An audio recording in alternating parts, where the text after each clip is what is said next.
I've spent a lot of time thinking about whether or not to tell the entire world my story and how to even go about sharing such a difficult and very personal experience. Enough time now has gone by and I've come to the realization that by sharing my story, I may be able to help somebody else going through a similar situation. So here it goes. I spent the first half of this year basically living out one of my greatest fantasies, traveling literally around the world, surfing or hiking pretty much every day. I went to Mexico, Belize, New Zealand, Spain, and Portugal. I lived in a van for 2 months, off couches in hostels and workhouses, you name it. I felt pretty much better than I ever had before, both physically and mentally. And then disaster struck.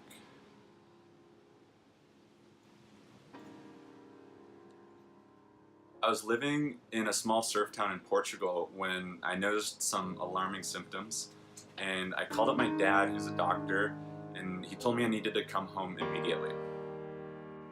I was on the next flight home the following Monday, and on Tuesday, I was diagnosed with testicular cancer. It all happened so suddenly.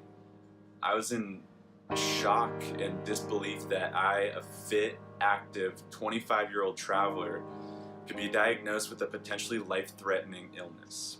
I remember thinking to myself, how could this happen to me? I'm healthy. It felt like my world was falling apart. The week that I was diagnosed was just a crazy blur of doctor's appointments and heavy emotional conversations with friends and family and my girlfriend. I remember certain details vividly, like the horrified look on my mom's face when I was first diagnosed, the shakiness in my dad's voice when he had to explain to his own son survival statistics and treatment options.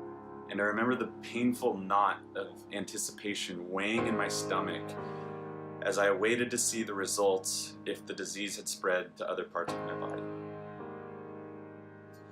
This was probably the lowest and most frightening moment of my life. But then things turned around.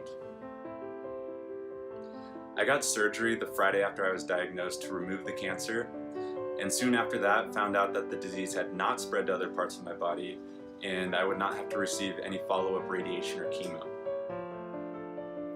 There just aren't words that can describe what I was feeling. Relief just doesn't begin to do it justice. I remember thinking to myself, holy shit, I beat cancer. I mean, I never doubted for a moment that I would beat this thing, but the whole experience gave me an entirely new perspective, a newfound appreciation for life. During my month-long recovery in bed, I had a lot of time to think about how grateful I was to make it through this thing and how I could turn this experience into a positive one. I'm so thankful for my family, my friends, my girlfriend, and many other people I made connections with throughout my life who reached out to me to offer their support. If you or somebody you know are ever going through this or something similar, you're not alone. People get sick, and sometimes through no fault of their own. But no matter what you're going through, you have a community and tons of resources to help you get through it and turn it into something positive. And if I can give one last piece of advice, make your health and your wellness your first priority and take advantage of every healthy moment you have on this planet.